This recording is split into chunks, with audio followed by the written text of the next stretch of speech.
Hey guys, Shrevin here again with my HP EliteBook 2740p. Just as a quick recap, it's sporting an i5 processor, meaning it's got 2.53 gigahertz and it's dual core. It's got 4 gigs of RAM and running Windows 7 Professional 64-bit. So I put together this second video because there was a few things that I realized I didn't discuss in the previous video that people wanted answers and wanted to see. The first and foremost would be brightness. I realized afterwards, after recording the first episode, that I had my brightness, as you can see here, set to about 40% all through the last video. You can see that the screen gets relatively dark. Still not too dark to operate with the lights off. Dark room. It's actually, let me hit the lights really quick. You can see it's about pretty much the proper amount of brightness that you need for a dark room. Whereas if you're sitting in direct sunlight and you have kind of a lot of glare, the screen gets ridiculously bright. It's nighttime right now, so obviously I can't show you effects of direct sunlight, but trust me on this, it's not an issue. If you were one to use this outdoors constantly, you may want to wait for the outdoor screen that they said they'd release, the outdoor LCD, but I haven't had a problem using it for a short period of time in direct sunlight at all. Alright, so I'm going to drop the brightness back down to 40 so it doesn't kill my battery. It's plenty bright enough for me, but check brightness off the list, and let's move on to the microphone. So I have Skype open here with their, I guess, default echo sound test thing. We'll go ahead and call it, and have my sound set all the way up. Hello, welcome to Skype call testing service. After the beep, please record a message. Afterwards, your message will be played back to you. Alright, well while that goes on and it's recording, whatever I'm saying, I'm behind the camera. I'm actually going to slip over here from the other side of the room and start speaking loudly, and if you guys can hear me. Alright, well while that goes on and it's recording, whatever I'm saying, I'm behind the camera. I'm actually going to slip over here from the other side of the room and start speaking loudly. If you are able to hear your own voice, then you have configured Skype correctly. If you hear this That didn't message... work. Alright, well, personally I think the microphone does a relatively good job. I'm not exactly sure where on this device the microphone is, but it picked it up while I was staying behind the camera, about maybe a foot or two away, and then I shifted across the room a good maybe meter, and it picked. Alright, so moving right along, to demonstrate these pinch effects, let's go ahead and open up some pictures in these sample picture things, like this jellyfish, I guess. You can see that with, there we go. You can zoom and pinch. You can use two fingers to rotate. If I can get my angle right. There we go. So obviously I'm having a little bit of difficulty. I'm not sure if that's because of the calluses that are on my fingers, or if it's just somewhat difficult to do. Let me get on screen. There we go.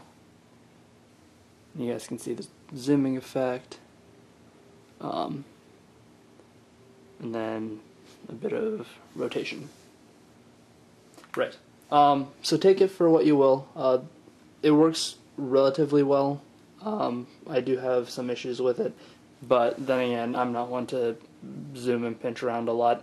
Obviously, it's not as good as the iPad and the iPhone, because Apple has pretty much done something to their active digitizers, or not active, passive digitizers, in order to make them perfect, apparently. Or close to perfect, I shouldn't say they're perfect. But alright, so the last thing we have is prom rejection. I was going to use Paint, but I guess I can use Bluebeam just as good as any. Slide my computer up a bit. So just start scribbling. The quick brown fox jumped over the lazy dogs. So you can see that the pen, well, actually let me do this in Paint, because with Paint you can specifically see that when the pen is near the screen, you can see this little cross appears, and it's signifying that, you know, the screen's detecting the pen. Anything I do with my finger doesn't get detected. Additionally, if I start trying to do something with my finger and the pen's close to the screen and I move the pen away, nothing still happens. But if I pick up and put back down, I can start drawing. Again, it's two-finger touch. Open a new one up again. So scribbling, if the pen's nearby, no, the pen's nearby, the finger doesn't do anything. Pen's far away, finger starts. I have to start bringing the pen close enough to actually be detected. So yeah, in the same regard, you don't have to do anything as long as if you rest your palm first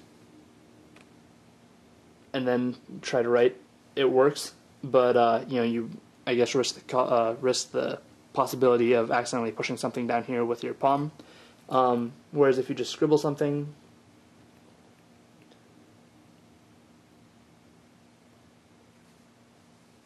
it works great. There's no vectoring or anything. There's no kind of random lines flying all over the place.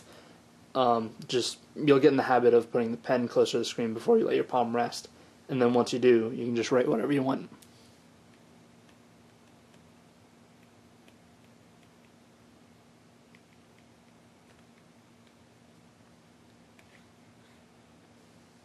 And then, you know, it's do whatever you want to, so you can draw us a few pictures.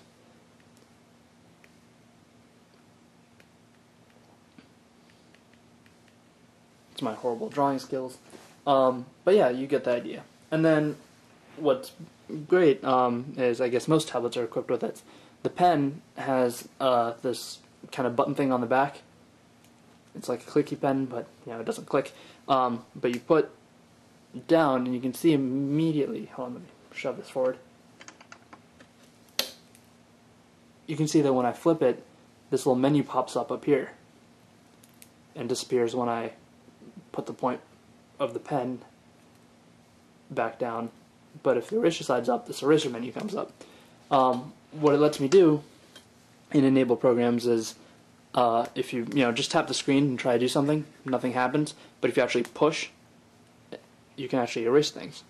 So let's erase everything I just wrote.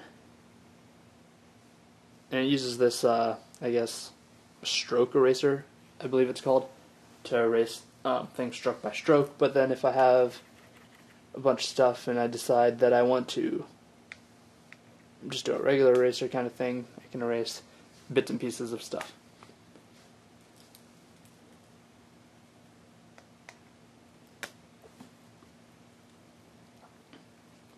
Alright, well, thank you for watching.